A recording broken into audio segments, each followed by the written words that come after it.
खबर ये है कि शनिवार को बाकी राज्यों की तरह दिल्ली में भी सांप्रदायिक तनाव हुआ।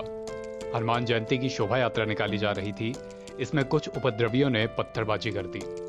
इलाके में भयंकर तनाव बढ़ गया। पुलिस ने कार्रवाई करते हुए 14 लोगों को गिरफ्तार किया। खैर, खबर समाप्त हुई। अब आप समझिए जहांगीरपुरी का भूगोल। ये इलाका कहाँ है, कैसा है, यहाँ कौन बसा है। सबसे पहले तो आपको ये बता दूं कि यहाँ पर रोहिंग्या मुसलमानों की अच्छी खासी संख्या है, जो काफ़ी बरसों से यहाँ पर रह रहे हैं। दिल्ली के अलग अलग इलाकों की अपनी अलग अलग पहचान है। आज़ादपुर मार्केट के पास बसा जहांगीरपुरी के भूगोल को समझना चाहिए। कहा जाता है कि किसी भी इलाके में अगर कोई घटना घटती है तो इसके इतिहास और भूगोल को जानना चाहिए, तभी आप उस घटना को भी समझ सकते हैं। रोहिंग्या मुसलमानों को लेकर राजनीति शुरू हो गई है।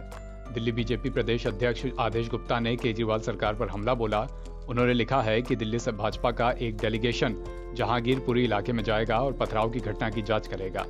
मैं इसको लेकर स्वयं गृह मंत्री अमित शाह से मुलाकात करूंगा। मैं मुख्यमंत्री अरविंद केजरीवाल से पूछना चाहता हूं कि रोहिंग्या और बांग्लादेशियों को आप बिजली पानी मुहैया क्यों करा रहे हैं। इसके जवाब में आपके विधायक नरेश बालियान ने लिखा, दंगाई आदमी, ये बताओ कि दिल्ली के अंदर बांग्लादेशी या रोहिंग्या आया कैसे। पुलिस, सीबीआई सब तुम्हारे अंदर है, फिर ऐसे कैसे आया। कितने पैसे खाए तुमने, बाहर क्यों नहीं करते, ये तो जवाब दो पहले। शर्म बची है या कुछ नहीं। और तुम जांच करने नहीं बल्कि दंगा भड़काने जाओगे जहांगीरपुरी। जब रोहिंग्या की इतनी बात हो रही है तो रोहिंग्या का इतिहास और जहांगीरपुरी का इतिहास समझना चाहिए। दिल्ली में यूएनएचआरसी के कार्यालय में सिर्फ 17,500 रोहिंग्या रजिस्टर्ड हैं। द प्रिंट की एक रिपोर्ट के मुताबिक रोहिंग्या शरणार्थियों की बसावट के मामले में दिल्ली मुख्य जगहों में से एक है, जहां जसोला जैसी जगहों के अलावा यमुना नदी के किनारे मौजूद 5 बड़े अनौपचारिक शिविर भी हैं। मदनपुर खादर यमुना नदी के पास है। दिल्ली के कई इलाकों में रोहिंग्या मुस्लिम शरणार्थी के रूप में रह रहे हैं। साउथ दिल्ली में आने वाले मदनपुर खादर में भी रोहिंग्या मुसलमानों की बस्ती है। यहाँ पर 1 साल पहले भयंकर आग भी लगी थी, जिसमें साजिश की बात कही जा रही थी, मगर पुलिस ने बिजली के शॉर्ट सर्किट की बात कही। इसको लेकर संघ की तरफ से आपत्ति जताई गई थी और कहा गया था कि इनको यहाँ से हटाना चाहिए। दिल्ली के उत्तम नगर इलाके में भी कुछ ऐसा ही हाल है। यहाँ पर एक रिपोर्ट के मुताबिक रोहिंग्या मुसलमान अपना धर्म तक बदलने लगे थे। यहाँ भी एक बड़ी बस्ती है जो लगभग 30 साल से यहीं है। ये थी जहांगीरपुरी के इतिहास की बात। अब थोड़ा यहाँ का भूगोल समझते हैं। जहांगीरपुरी दिल्ली के उत्तर पश्चिमी जिले में बसा हुआ है, जहाँ पर आज़ादपुर मंडी भी है। आज़ादपुर मंडी का जिक्र इसलिए यहाँ पर किया जा रहा है क्योंकि ये काफ़ी मशहूर और एशिया की सबसे बड़ी फल सब्जी मंडी है। जहांगीरपुरी इलाका बेहद सघन और मिश्रित आबादी वाला है। यहाँ हिंदू, मुस्लिम और कुछ पंजाबी, सिंधी समुदाय के लोग रहते हैं। यहाँ पर फल सब्जी का काम करने वाले लोगों की संख्या आपको खूब मिल जाएगी क्योंकि पास में ही आज़ादपुर मंडी है। यहाँ पर लोग जो निम्न और निम्न मध्य वर्ग से आते हैं। बीच बीच में झुग्गी बस्तियां भी हैं और कई ब्लॉक में इस एरिया को बांट रखा गया है। हमारे साथी एनबीटी ऑनलाइन के संवाददाता विनीत त्रिपाठी ने इस स्टोरी के लिए तमाम लोगों से बात की। कई लोगों ने तो जहांगीरपुरी के भूगोल के बारे में पता न होकर पल्ला झाड़ लिया, मगर कुछ लोगों ने बताया।